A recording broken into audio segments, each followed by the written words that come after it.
estávamos no Brasil.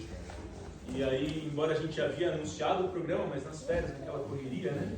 E aí acaba que, embora a gente tenha muita gente envolvida, a gente acaba que atrasa um pouco no processo. E aí a pessoa que eu ia chamar para passar a lição, eu chamei ela um pouco em cima da hora. E aí, quando eu liguei para ela falou assim, olha, compromisso. Aí eu falei, vou ligar para um amigo meu, que ele vai resolver. Aí eu liguei para o meu amigo e ele falou assim, Fernando, eu fiz a semana de oração no IAP, estou fazendo agora. Não dá. Aí que eu pensei, eu vou ligar para o meu melhor amigo. A gente sempre tem alguns melhores amigos, né? Eu falei, Ricardo, ele falou, eu também estou numa semana de oração. Eu falei, cara, mas se vira aí. Preciso de você, me ajuda aqui. E aí vocês conheceram o Ricardo, um dos meus grandes amigos. Todo mundo tem amigo, não tem? Se você ainda não tem, não fique triste, faz parte da construção da vida. Queria que você olhasse para a pessoa do seu lado, contasse para ela quem são os seus 3 melhores amigos. Se tem algum que marcou, uma pessoa que marca, pode ser família, pode ser. Conta para ele, por favor.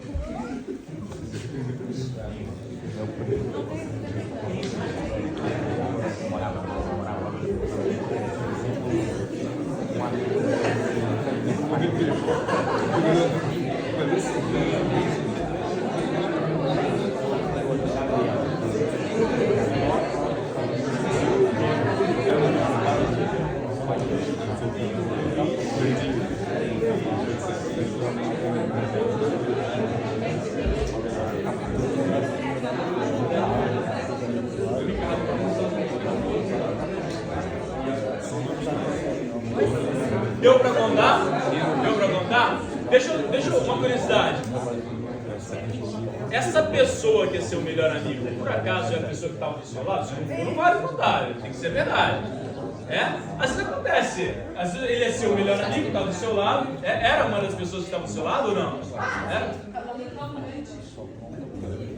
Alguém aqui citou Jesus aí como seus melhores amigos? Não, mas é pegadinha, né? Porque a gente pensa mais no plano terreno, né? Aí a gente não imagina, a gente pensa eu não falei Jesus, não tem problema, você não falou, não tem problema. Você gostaria de falar alguma coisa bonita, gostaria de falar por que a amizade é importante para você e para a pessoa do seu lado? Fale por que a amizade é tão importante para você, conta para ele, por favor, um minutinho para você.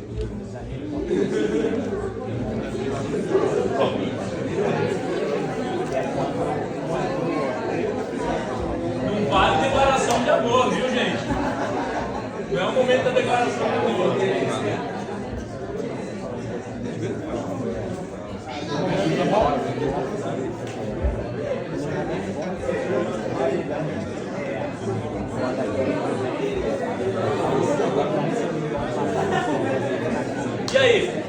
E aí? Teve alguma coisa que você falou que fosse tão inspirador que você quer compartilhar? Ou tem alguém falou alguma coisa que você, nossa, isso tocou meu coração. Não estou falando de declaração de amor, não, de amigo mesmo. Alguma coisa? Não? Eu acho que amizade são os amigos, a família que Deus nos permitiu escolher. E aqui, vivendo tão longe, eu levo isso para minha vida. Isso acaba tocando mais a gente, né? É verdade. Ó, história de 2 grandes amigos. A história deles é tão interessante que é uma das histórias de amizade mais conhecida da história da Grécia. Demon e Pythias. Já ouviu falar dele? Talvez não, né? Porque essas histórias antigas, né? Demon e Pythias eram grandes amigos.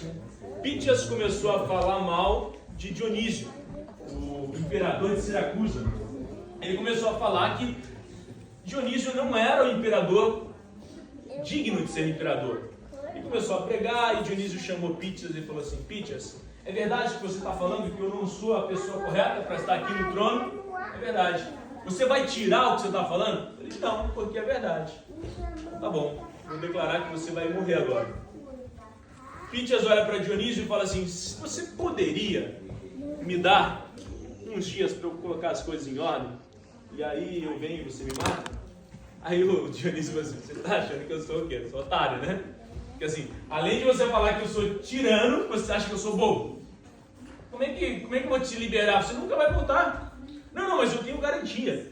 Qual é a garantia? Nesse momento, Demon dá um passo à frente. Eu sou a garantia. Eu fico no lugar dele. Dionísio olha para Demon e fala assim, sabe que se ele não voltar, você morre, né? Não, mas eu acredito que ele vai voltar. Tudo bem, eu gostei do acordo, você fica no lugar dele. Se ele não voltar, você morre, depois eu acho ele, mato ele e fico com as vitórias. Eu mato os dois, tá bom. Pítias então foi tentar resolver os negócios. Os dias foram se passando, foi chegando perto do dia da execução. Dionísio, feliz, foi visitar Demon e falou assim, você sabe que ele não vai voltar, né? Não, eu acredito que ele vai voltar. O tempo foi passando, Dionísio novamente foi visitar, olha, falta um dia para a sua execução. Eu acho que ele não volta. Eu realmente acredito que ele volta. Chegou o dia da execução, Pítias não havia voltado. Está chegando perto do momento, Dionísio está feliz, está ali alegre, porque ele vai matar Demon. Parece que vai ser até melhor do que matar o Pítias. E ele olha para Demon e o Demon fala, eu ainda acredito que alguma coisa deve ter acontecido, ele vai voltar. O tempo está passando, chegou pertinho da hora da execução, e eu vou ler para vocês, porque é mais interessante a história. Você está vivo, graças a Deus. Os fatos pareciam conspirar contra nós. Meu navio naufragou na tempestade, os bandidos atacaram a estrada, mas eu me recusei a perder a esperança e consegui chegar a tempo. Estou pronto para cumprir a minha sentença de morte. Dionísio ouviu essas palavras, atônito, olhou para eles e falou assim, a sentença está revogada. Eu não imaginava que pudesse ouvir alguém tão fiel, uma amizade tão profunda, a ponto disso acontecer. Mas em troca disso, eu quero apenas uma coisa. O que é que o Senhor quer? Eu gostaria muito de ser considerado um amigo de vocês. Amizade. Vamos ver o que a Bíblia fala sobre isso? Abra sua Bíblia em João, capítulo 15, versículo 12 a 15. João, capítulo 15, 12 a 15.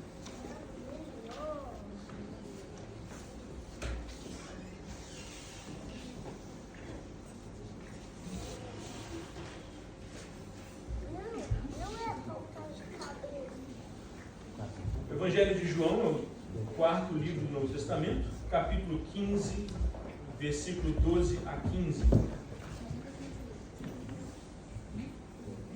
Tá bom? Eu vou ler para você, tá bom? Versículo 12. O meu mandamento é esse, que vos ameis uns aos outros, assim como eu vos amei. Ninguém tem maior amor do que este, de dar a sua vida pelos seus amigos. Vós sereis meus amigos, se fizerdes o que vos mando. Já não chameis de servo, porque o servo não sabe o que faz o seu senhor, mas tenho-vos chamados de amigos, porque tudo quanto ouvi de meu Pai vos tenho feito conhecer. Interessante, né? Parece, quando eu ouço esse verso, que Deus está fazendo tipo um batismo de adolescente, sabe? Você tem que pagar alguma coisa para alcançar alguma coisa. Entendeu? Adolescente tem muito aqueles batismos, né? Você chegar na turma, você tem que fazer algumas coisas. Deus fala assim, ó, você quer ser meu amigo? Mas tem que fazer algumas coisas. Ele fala para você, ó, você quer ser meu amigo? Tem uma condição, não é para qualquer um. Você quer ser meu amigo? E qual é a condição que ele passa para a gente? Que guarde os mandamentos e o que mais? Que ame uns aos outros. Por que Deus tem que chegar, quase que pegar no seu colarinho e mandar você amar o outro? Que parece que a gente não faz, né? A gente não ama. Deveria ser algo natural, mas a gente não faz, a gente não ama. E sabe por que a gente não ama? Porque a gente quer ser amado, mas a gente não quer gastar tempo com os outros. Gastar tempo com os outros é uma coisa que incomoda. Você não quer ter o seu tempo para fazer as coisas. Mas amigo é isso, é aquele camarada que está disposto a gastar tempo. Você não faz amizade com ninguém, nem mesmo com Deus, se você não estiver disposto a gastar tempo com essa pessoa. Você acha que tem possibilidade de você fazer amizade com alguém que você não vê? Que você não conhece, não passa tempo? Não tem como, né? Então, até com Deus, se você não gastar tempo, você não vai fazer amizade. Quem eram os 3 grandes amigos de Jesus? E você é um deles? A gente não pensa, né? Mas é verdade, por que não? John Donne dizia, nenhum homem uma ilha é sozinho em si mesmo, mas cada um é parte de um continente. Provavelmente a amizade seja o amor mais divino que existe. Plutarco disse certa vez, eu preciso de amigos que mudem quando eu mudo, ou concordem quando eu concordo. A minha sombra faz isso melhor. Amizade que acaba nunca teve fim. Francis Bacon disse: a falta de amigos faz com o mundo parecer um deserto. Vem cá com a mamãe. A Bíblia, Ellen White tem um A mamãe vai texto deixar muito você interessante. A escritora norte-americana Ellen White tem um texto que ela fala. Um livrinho pequenininho chamado Como Conviver com os Outros, página 24. Ela fala que é através das relações sociais que a religião entra em contato com o mundo. Como é que você achava que as pessoas seriam evangelizadas? É através do quê? Da rádio? Da televisão? De que maneira? Não, é através da amizade. Porque quando você é amigo de alguém, você consegue atingir um espaço que mais ninguém consegue. Um camarada pode ser um grande pregador, ele pode ser um artista famoso, mas se ele não for seu amigo, as palavras dele não vão tocar o seu coração. Mas se ele for seu amigo, o que ele fala tem um outro peso, tem uma outra razão. E é por isso que a forma de você atingir o coração das pessoas é qual? Através da amizade. Amizade é a melhor forma e você não tem defesas contra a amizade. Quando você tem um amigo e você não tem defesa. Eu tinha um amigo na época que eu estudava no ensino médio e ele era ateu. E eu lembro que uma vez eu estava com uns problemas, a gente sempre tá, né? E aí eu falei pra ele, olha cara, eu tô com uns problemas e eu queria que você orasse por mim. E ele falou, cara, eu não acredito, você sabe, né? Mas eu vou orar, porque você acredita. Olha que legal. Um ateu orando, não porque ele acreditava, mas porque ele sabia que eu acreditava. Essa é a forma que Deus toca. Deus, ele consegue tocar de uma forma muito maior quando ele atinge através dos amigos. A Bíblia fala que Deus tinha alguns amigos. A Bíblia fala que Abraão era amigo de Deus. A Bíblia fala que Moisés falava face a face com Deus. Ela fala que Enoque conversava tanto com Deus que Deus falou assim, um dia, vem pra cá pra minha casa, eu sempre vou na sua casa e você, vem pra cá. E Deus leva Enoque embora. Quanto tempo você tem passado com Deus? Quanto tempo você tem passado com as pessoas? Esse sermão de hoje eu fiz e eu baseei em uma pesquisa. Eu tinha mandado para algumas pessoas individualmente, mandei também no grupo. E eu queria fazer essas perguntas também para vocês, ele é baseado nessa pesquisa. E eu fiz 4 perguntas. A primeira pergunta é: o que é um amigo para você? Como é que você define um amigo? O que é um amigo para você? Eu queria fazer essa pergunta para você. O que é um amigo para você? Como é que você definiria a amizade? O que é um amigo para você? Vamos lá, meu juiz. Companheiro de grandes aventuras, sejam boas ou não tão boas. Companheiro de grandes aventuras, o que mais? Quem você confia. Quem você confia. Aquela pessoa que fala que você precisa ouvir, não que você quer ouvir, muitas vezes. Ok, é verdade, que fala que você precisa ouvir. Quem é um amigo para vocês? Um apoio, né? Um apoio. Tem pessoas que parecem que são amigas, né? Que você, mesmo que você não tenha tanta intimidade, mas você já conhece, né? O que é um amigo para você? Para mim é aquele que vai colocar-se no ombro quando você precisar e vai sorrir com você quando você precisar sorrir, vai chorar com você, vai sentir aquela empatia que você precisa em cada momento. O que mais? Eu passei muito tempo no colégio. Muito tempo. E no colégio a gente ouve muita história, sabe? Muita história. Que é normal, né? Quem já passou tempo em internato, né, você ouve muita história. Eu lembro de uma história de amigos, 2 histórias que eu lembro de amigos. Eu lembro de uma, de 3 garotos que eram muito amigos, sempre estavam juntos. E eu lembro de uma situação de uma corrida. A gente estava naquela corrida, os 3 resolveram participar desse meeting em atletismo. E 2 eram até que bons, assim, fisicamente, mas um era meio desengonçado, sabe? Entendo assim, né? E a gente falou assim, esse cara nem devia estar nessa corrida. E ele vai lá. E eu lembro de começar a corrida, ele mal estava começando e o outro, que era realmente o melhor dos 3, já começou a dar uma volta neles. E quando ele vem, em vez de ele continuar e se tornar o campeão, ele percebe que o amigo dele está desistindo. E ele coloca a mão aqui nas costas do amigo e começa a literalmente levar o amigo até o final da corrida. O amigo faz esse tipo de coisa. Eu lembro de outra história, de um... Não sei, vocês talvez não tenham essa vivência de internato, né? Mas... quando eu fazia teologia, existia muita pressão para você casar, né? Pressão, o camarada casar, né? Chega no final do ano, você está estudando, trabalhando, aquela pressão para o camarada namorar, para o cara casar, e às vezes o camarada nem namora, né? E aí, a história é sobre uma situação como essa. O rapaz estava ali no final do ano, muita pressão, né, para arranjar namorada, e tentava coitado, não era muito desprovido de beleza, né? Não vou dizer que o rapaz era feio, né? Mas é um rapaz meio desarrumado. E aí ele tentou ali com uma moça, tentou com outra, e não estava dando certo. Aí se interessou, amigo, né?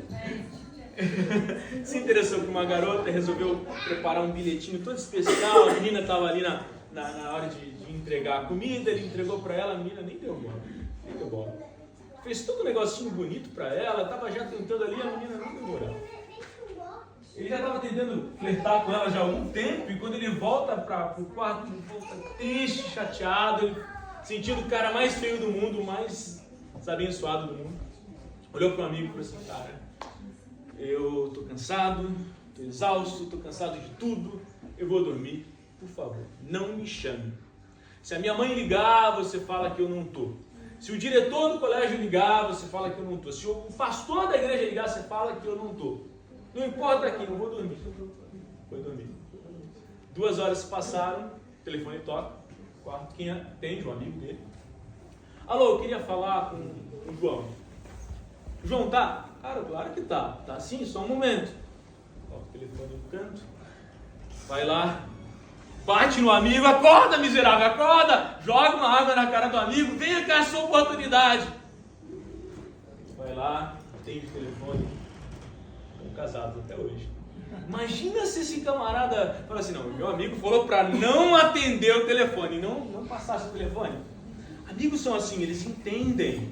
Eles conseguem entender até o que você não fala, eles conseguem entender até quando você diz não e é para ser sim. Amigos, eles entendem, eles têm essa capacidade. Segunda pergunta que eu fiz: o que um amigo faz? O que um amigo faz, na sua concepção? O que um amigo faz? Então me responda essa pergunta. O que um amigo faz? Está sempre pronto? O que mais um amigo faz? Te leva para bons caminhos. Leva para bons caminhos. Um verdadeiro amigo. Amigos são assim, são aquelas pessoas que você pode contar a qualquer hora, né? Às vezes até umas horas inapropriadas, né? Às vezes tem amigos que, às vezes as esposas reclamam, né? O pessoal liga demais pro marido, né? Pedindo ajuda, né? E toda hora. E amigos, mas às vezes você conta demais mesmo, nos momentos mais que você sabe que você pode contar, né? Amigos são assim, você conta. O que um amigo faz?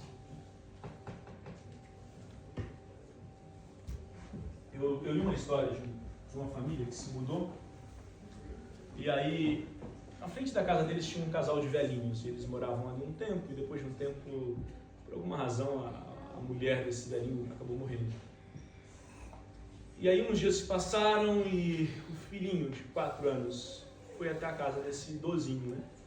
Estava lá na casa desse idosinho, passou lá uns momentos lá naquela... o idosinho estava sentado naquelas cadeiras de balanço grande, o menino sentou ali também. O menino voltou e aí a mãe perguntou para ele: mas filho, o que você estava fazendo lá com o vovô, né? Você estava conversando com ele? Não, mãe, eu estava ajudando ele a chorar. Às vezes é isso, às vezes o amigo não precisa nem falar nada, às vezes ele só vai lá ajudar você a chorar. Às vezes ele vai estar pegando no seu ombro, às vezes ele vai te ajudar. O amigo faz isso. O amigo é aquela pessoa que você pode contar. Às vezes falha também, não é? Porque um amigo não tem falhas, né? Às vezes é aquele amigo que você pode contar, mas ele falha. E ele cai, mas é parte do processo. Outra pergunta que eu fiz: o que um amigo não faz? O que um amigo não faz? Essa pergunta tive algumas respostas mais interessantes. Trair a sua confiança. Oi? Trair a sua confiança. Trair a sua confiança. O que mais? Menosprezar. O que mais que um amigo não faz? Te abandonar. O quê? Te abandonar. O que um amigo não faz?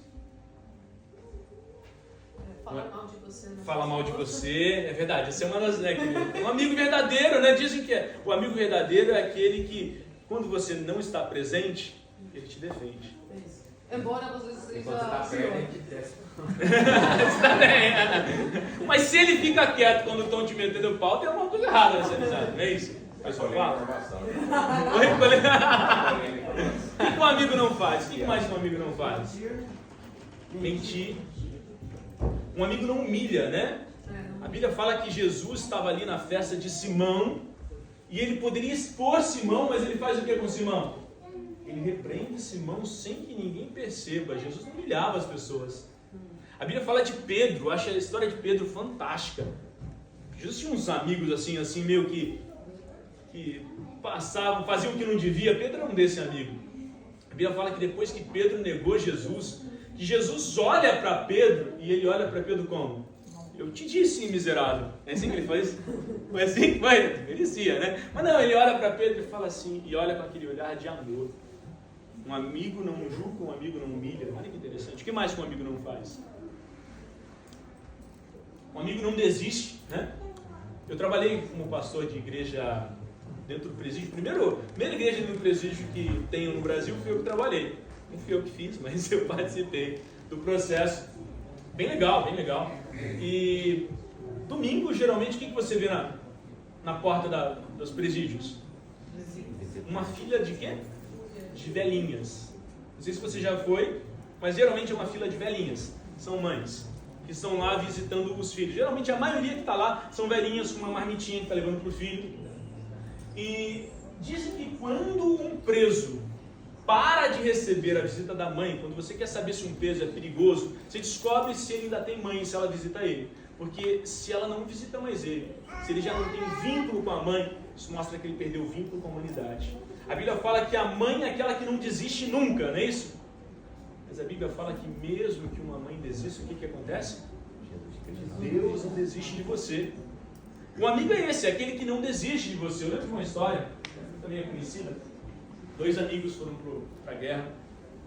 Chegou na guerra, um deles foi alvejado, caiu no meio do campo de batalha. Então o amigo olha para o capitão e fala: capitão, eu preciso ir lá. Não, que isso, você é louco, você não está vendo que ele foi alvejado. Para que você vai lá? Eu vou perder mais um. Não, eu preciso ir lá. E ignora o capitão e sai correndo de um lado para o outro, zigue-zagueando. E quando ele chega perto do amigo, tenta chegar perto do amigo, ele volta. E o capitão falou: eu não falei que não adianta nada, que o infeliz ia morrer, não adiantou nada. Não, adiantou. Mas ele já estava morto. Não estava não, ele falou comigo. Tá, e o que ele falou? Eu sabia que você viria. Um amigo é aquele que não desiste de você, que você pode contar, que você está lá e ele sempre está lá com você.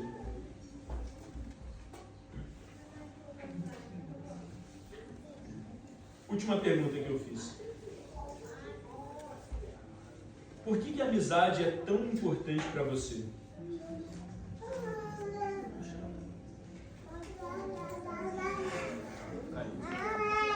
Por que a amizade é tão importante para você? Já parou para pensar? Por que a amizade é tão importante para você? Amizade é importante para você? Por que ela é tão importante para você?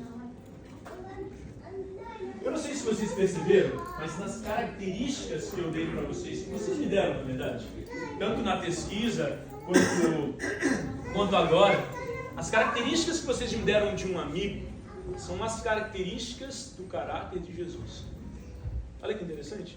Quando você olha um amigo perfeito, e as características de um amigo perfeito são as características de Jesus. Jesus é o amigo perfeito, é aquele que... Porque todo mundo em algum momento se sente sozinho, todo mundo se sente no meio do nada, querendo ter alguém para contar. E Jesus é essa pessoa. A pessoa que você pode contar. Jesus é um amigo perfeito, não importa os erros, não importa as falhas, é aquela pessoa que mesmo que você fracasse, ele está lá. Eu queria então fazer um convite para você. Um convite para que você deixasse esse Jesus fazer parte da sua vida e tentar deixar ele te ajudar a ser amigo, porque assim, eu sei que todo mundo precisa de amigo, mas se a gente não estiver disposto a gastar tempo e ser amigo das pessoas, elas também não terão amigos, porque ninguém pode ser amigo se alguém não for amigo. Eu sei que ser amigo é gastar tempo, mas se a gente gastar um pouquinho mais de tempo um com o outro, a nossa comunidade pode ficar cada vez mais próxima. Sabe, o segredo na Bíblia, dos grandes milagres, o segredo dos grandes feitos, sabe qual é? União. Em todos os grandes milagres da Bíblia, grandes milagres, a união. E a união só acontece através do quê? Amizade. Está com problema? As coisas estão difíceis? Vamos se unir, todo mundo junto, o mesmo problema, que todo mundo tem vários problemas parecidos. A gente junta tudo no mesmo balão e a gente ora junto, porque mesmo que seja difícil enfrentar seu problema sozinho, se a gente juntar todo mundo, fica mais fácil. Eu queria chamar a Natane vai cantar uma música. enquanto a Natânia canta, eu queria que você fizesse duas coisas. Primeiro, você refletisse nisso, pedisse a Deus para que Ele te ajudasse a ser amigo das pessoas ao seu redor. Depois, eu queria que você também pensasse num amigo, uma amizade estremecida, uma pessoa que está longe, que você não vê há algum tempo, que você não precisa fazer nesse instante, mas pode também. Eu queria que você mandasse uma mensagem para essa pessoa, uma mensagem simples: olha, eu estou orando por você. Você não precisa se reconciliar com essa pessoa agora, não estou pedindo isso. Mas você pode falar: olha, estou orando por você. Já é um passo. E sabe, muitas amizades, às vezes, elas são terminadas porque a gente, às vezes, não consegue dar esse passo. Ellen White, autora americana, ela fala que se a gente deixar o orgulho e o egoísmo por 5 minutos, a gente consegue resolver todos os problemas de relacionamento que existem.